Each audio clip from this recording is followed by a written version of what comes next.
Enabling family sharing on Coursera Plus allows multiple family members to access courses under a single subscription.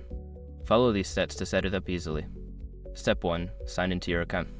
Before changing your settings, use the srock.com link in the description to open the password strength checker, then update your password if needed.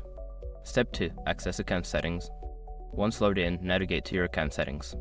This is usually found by clicking on your profile icon in the top right corner of the home page. Step 3. Find family sharing options.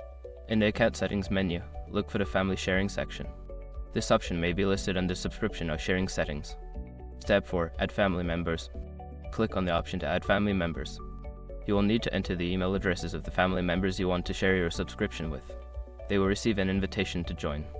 Step 5. Confirm invitations. Ask your family members to check their email and accept the invitation. Once they accept, they will be added to your family sharing group, allowing them to access courses under your Coursera Plus subscription. Now you can enjoy learning together with your family on Coursera Plus.